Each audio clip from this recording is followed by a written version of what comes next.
Kelanchal times, हर खबर पर हमारी नजर। नमस्कार, मैं नैनी मिश्रा, आप देख रहे हैं केलांचल टाइम्स। झारखंड में पंचायत चुनाव को अब ज्यादा वक्त नहीं है, बहुत जल्द ही सारे मतदान पहुंच जाएंगे और रिजल्ट भी आ जाएगा। हमारी टीम भी लगातार इसी कोशिश में है कि आप तक सारी खबरों को हम अपडेट करा सकें। हमारी टीम आज पहुंची हुई थी सुस्ती पंचायत, जहां की भावी मुखिया प्रत्याशी उषा देवी और उनके प्रतिनिधि डॉक्टर मनिंदर कुमार झा जी से हमारी बातचीत हुई। क्या कुछ उनसे बातें हुई हैं, आइए। नमस्कार, आप देख रहे हैं केलांचल टाइम्स। मैं हूं ओंकार झा। झारखंड में जैसे जैसे गर्मी बढ़ती जा रही है, वैसे वैसे चुनाव का लहर भी बढ़ता जा रहा है। चुनावी बिगुल बजा हुआ है, आचार संहिता लगा हुआ है। प्रत्याशी अपना नामांकन करके चुनाव चिन्ह ले आए हैं और उसके बाद चुनाव प्रचार में जुड़ गए हैं। यहाँ पे खेल हो रहा है स और मात का। प्रत्याशी स और मात का खेल देने के लिए तैयार है। अभी हमारी पूरी टीम बसंतराय प्रखंड के सुस्ती पंचायत में है। यहाँ के जो भावी प्रत्याशी हैं उषा देवी, जो कि स्वर्गीय डॉक्टर महेशकांत जी की धर्मपत्नी है, और उनके बेटे मनिंदर कुमार झा उर्फ डिम्पल झा उनके प्रतिनिधि हैं। उन्हीं से जानते हैं कि उनका चुनाव लड़ने का उद्देश्य क्या है, किन कारणों से वो मैदान में आए हैं। डिम्पल भाई, आपका स्वागत है हमारे चैनल में। बहुत बहुत धन्यवाद आपका। और आपका चुनाव लड़ने का उद्देश्य क्या है? देखिए, मेरा उद्देश्य सिर्फ एक ही है, क्योंकि मेरे पिताजी 50 साल से यहाँ पे गरीबों का सेवा किए हैं और वो गरीबों के लिए भगवान थे जी। और गरीबों को वो बहुत नज़दीकी से देखे थे जी। वो एक बार खड़े हुए थे मुखिया पंचायत के लिए जी, और संजोग बस से उनकी जीत नहीं हो पाई जी। लेकिन जो भी व्यक्ति जीते थे, हमारे चाचा जी थे श्री पुरुषोत्तम झा जी, वो हमारे चाचा थे और बुजुर्ग भी थे जी। तो हम लोगों को उस टाइम ये खुशी हुई कि उस टाइम हम लोग नहीं भी जीते तो हम लोगों की हार में भी जीत हुई। बहुत अच्छी। लेकिन संजोग बस मेरे पिताजी अब नहीं रहे जी। अब वो परमात्मा के पास में चले गए हैं। लेकिन हम काफ़ी पूरे पिछले एक साल से, जब से उनकी डेथ हुई, 14 अप्रैल को उनकी डेथ हुई थी, वो भी जो डेथ हुई थी वो गांव के समाज की सेवा करते करते ही डेथ हुई थी उनकी जी। लेकिन उसके दरमियान हम जो यहाँ पे आए थे, उस टाइम यहाँ पे काफ़ी पैंडमिक था कोविड को लेके, जो हम यहाँ पे जब देखे, काफ़ी नज़दीकी से देखे, यहाँ की जो आदमी की जो समस्या हो रही थी कि जो एक स्वास्थ्य का जो एक सबसे बड़ी प्रॉब्लम थी यहाँ पे, जिसके वजह से आदमी कुछ मर भी रहे थे, कुछ डरे भी थे। लेकिन वहाँ की वस्तु स्थिति को देखते हुए हमने जो है उस टाइम ये फैसला किया, नहीं, पहले सबसे पहले यहाँ की स्वास्थ्य के ऊपर ध्यान, क्योंकि मैं भी एक डॉक्टर था दिल्ली के अंदर में। डिम्पल भैया, ये बताएं जी, आपके पंचायत में कुल कितने वार्ड हैं? मेरे पंचायत में टोटल 14 है। 14 वार्ड में समस्या क्या है? देखिए, यहाँ पे समस्या तो खैर काफ़ी है, क्योंकि पिछले हम लोग यही देख रहे हैं कि जो 10 साल से अभी तक जो देख रहे हैं, समस्या ही समस्या है। न तो अच्छी सड़कें हैं, अगर सड़कें भी हैं तो उनका बुरा हालत है, कहीं पानी जमा हो जा रहा है, कहीं भी कुछ हो जा रहा है। जो नाली है वो आज तक सफाई नहीं हुई है जी। अगर बीच में अभी कुछ दिन पहले मैंने खुद देखा था कि सफाई हुई थी, बट वो सिर्फ एक फॉर्मेलिटी था, वो सफाई नाम की कोई चीज़ थी नहीं। दूसरी बात, यहाँ पे और भी मेरी समस्या है। यहाँ पे समस्या ये है कि गरीबों को बहुत शोषण किया जा रहा है। वो भी शोषण क्या हो रही है, जैसे इंदिरा आवास हो गया जी, जो आजकल जो गवर्नमेंट के और भी जो हमारे ब्लॉक स्तर पे जो भी काम आया जा रहा है, जैसे इंदिरा आवास हो गया, आपका गाय का शेड हो गया, मुर्गी पालन हो गया, एवं बहुत प्रकार का ऐसा कुछ है। अब यहाँ पे कुछ बिचौलिए भी हैं, जो कि वो बिचौलिया, वो गरीब बेचारा क्या करे, गरीब को तो पता ही नहीं होता कि ब्लॉक क्या है, किससे सीईओ से हम कैसे बात करें, सीईओ से हम कैसे बात करें, बीडीओ से हम कैसे बात करें। लेकिन जो यहाँ के बिचौलिया, जो दलाल है, वो दलाल क्या है, गवर्नमेंट सेंट्रल तो बहुत अच्छी तरह से दी हुई है कि गरीबों के लिए एक घर की मुहैया कराया जाए, जिसका नाम इंदिरा आवास है।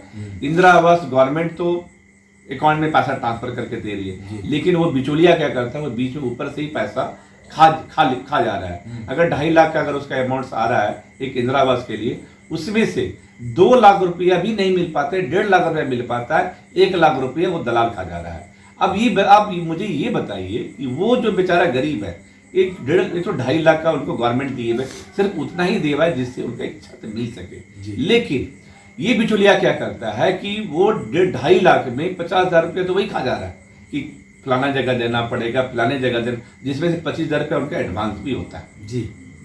अब ये मुझे ये बताइए, 1.5 लाख रुपया उनके पास में अमाउंट रहा, 1.5 लाख रुपया को घर बनाना शुरू करता है और 1.5 लाख रुपया में उसका पैसा पता चला कि मैं ढलाई भी नहीं हुआ, मेरा पैसा सारा खत्म हो गया। अब वो ढलाई करने के लिए फिर से वो किसी के पास में जाता है कि मुझे कुछ इंटरेस्ट में दे दो या कुछ मुझे उधार दे दो या जमीन मेरे पास में कुछ रखा पड़ा है उस जमीन को मुझे मेरे गिरवी रख लो ताकि हम घर को छत को ढलाई कर सके, क्योंकि मेरे पास में घर में इस तरह की तमाम बुनियादें हैं। जैसे मचिए आपका गौ सेठ का भी बारे में मुझे पता चला है कि जो बिचौलिया होता है, जो दलाल होता है, वो दलाल भी हमारे कुछ अभी मुखिया के लिए हमारे कुछ प्रत्याशी भी है, हम ऐसे किसी को डिक्लेयर नहीं कर पाएंगे। अब आप ये बताइए, आप चुनाव जीत के आते हैं, आपकी मम्मी इस पंचायत की मुखिया चुनी जाती हैं, तो आपके तरफ से जनता के लिए क्या क्या काम हो? मेरी सबसे पहली महत्वाकांक्षा ये है कि अगर मैं चुन के आता हूँ जनता के बीच, क्योंकि हमारा इतिहास है कि हमारा जब मेरे पिताजी थे वो समाज के लिए डिवोटेड रहे, मैं भी अभी 1 साल से यहाँ पे हूँ, वो भी मैं समाज के लिए डिवोटेड हूँ। हमें उससे 1 रुपया भी नहीं चाहिए, हमें सिर्फ समाज का उत्थान चाहिए। जो गरीब के लिए जो इंदिरा आवास आ रहा है 2.5 लाख रुपये, वो 2.5 लाख का 2.5 लाख मिलना चाहिए उसको। जो गाय सेठ के लिए जो उनके पास 1,65,000 रुपये आता है, 1,65,000 उनके पास में जाना चाहिए। यहाँ पे और भी कुछ ऐसी समस्या है, जैसे यहाँ पे स्वास्थ्य केंद्र है जो कि हमारी पूरी पंचायत में एक स्वास्थ्य केंद्र हमारे महसपुर के अंदर में जो सुस्ती पंचायत में है, लेकिन वहाँ पे कोई नर्सेस नहीं है, कोई डॉक्टर नहीं है। एक डिलीवरी के लिए आदमी यहाँ से किसी को धुरिया जाना पड़ता है, किसी को गुड्डा जाना पड़ता है, वहाँ पे भी जो गरीब है बेचारा सरकारी हॉस्पिटल में जाता है, वहाँ पे भी उनको धक्के खाना पड़ता है, उनका वो काम नहीं हो पाता है। मेरा ये है, अगर हम यहाँ पे बनते हैं तो मेरा सबसे पहला ये होगा कि सबसे पहले यहाँ स्वास्थ्य केंद्र में नर्स का फैसिलिटी हो और यहाँ पे जो डॉक्टर कम से कम, अगर डॉक्टर के अभाव हो, क्योंकि हम उस चीज़ को मानते हैं कि डॉक्टर का अभाव हो सकता है, सप्ताह में कम से कम 2 भी दिन यहाँ पे उनकी यहाँ पे ओपीडी हो, ताकि यहाँ के जो गरीब जनता हो उनका सेवा हो सके। जो डिलीवरी हो वो यहाँ पे हो, जो यहाँ पे नहीं हो पाए तो जो यहाँ पे जो कार्यरत है, जो चाहे डॉक्टर हो चाहे नर्सेज हो, उनकी जिम्मेवारी हो कि एम्बुलेंस की व्यवस्था वो खुद कराए और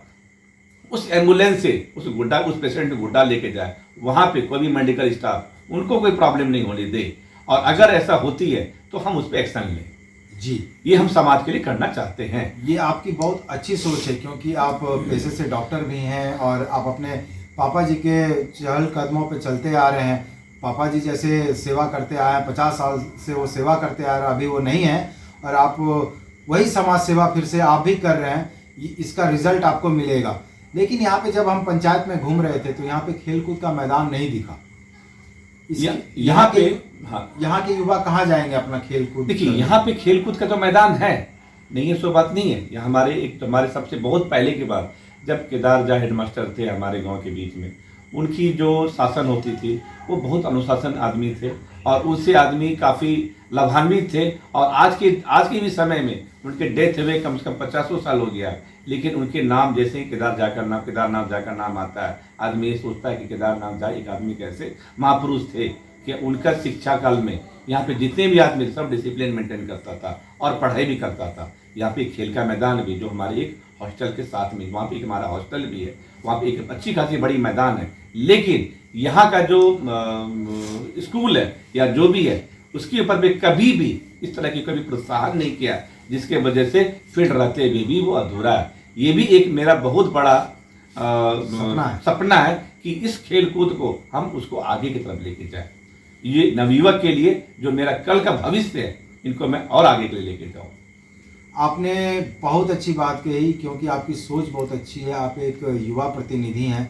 अब हम यहाँ पे बात करते हैं, चाची जो हैं वो महिला प्रत्याशी हैं, महिला सुरक्षा और महिला सशक्तिकरण पे कैसे काम होगा? देखिए, महिला सुरक्षा के लिए तो यही है कि यहाँ पे सबसे पहला तो मेरा ये है कि उसका जो एक तो सुरक्षा है, जो सशक्तिकरण है, क्योंकि महिला यहाँ पे गांव की है, वो आगे नहीं आना चाहती है उनके लिए। लेकिन आज के डेट में अब काफ़ी बदलाव आ चुका हुआ है। हम लोग ये भी देखते हैं कि कुछ योजनाएं हैं, छोटी छोटी योजनाएं जो उसमें महिलाएं बढ़ चढ़ के हिस्सा लेती है, उसमें गवर्नमेंट भी उसमें से सहायता दे रही है। लेकिन वो क्या हो जा रहा है कि उस महिला के पास में नहीं पहुंच पा रही है। हमारी ये काम होगी, अगर हम जीत के आते हैं तो जो हमारी पंचायत भवन जो है, जो हम जिसको एक पूरे समाज का एक उनको मंदिर मानते हैं, उस मंदिर के अंदर में जो हमारी सूचना पट होगी, उस सूचना पट में जितना भी ब्लॉक स्तर से जितना भी आएगा, हम उसमें सूचना पट पे हम उसको डालेंगे और उसके लिए हम उनको जानकारी देंगे।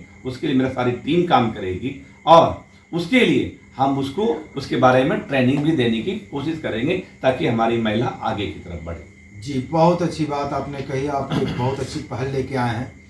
लास्ट सवाल आपसे, आप पंचायत की जनता को संदेश क्या देना चाहते हैं और अपील क्या करना चाहते हैं? मैं संदेश पंचायत की जनता को ये संदेश देना चाहता हूँ कि मैं मुखिया के लिए तो खैर नहीं हूँ, ये हमारे पिताजी का सपना था एक बार।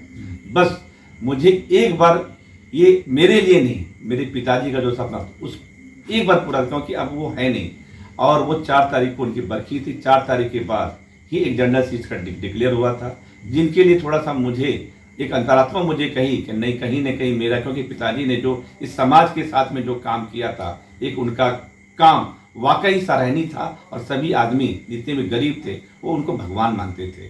मेरा भी सिर्फ एक यही महत्वाकांक्षा रही थी कि एक अगर हम मुखिया बनते हैं या हमारा कुछ ऐसा होता है तो इसमें से मेरा सिर्फ काम, मुझे 1 रुपया नहीं चाहिए, सिर्फ समाज के लिए चाहिए। और जो बिचौलिया इस बीच में जो समाज के आदमी तक नहीं, गरीब जनता तक नहीं पहुंच पाती, वो हम उसे पहुंचाने का काम करें।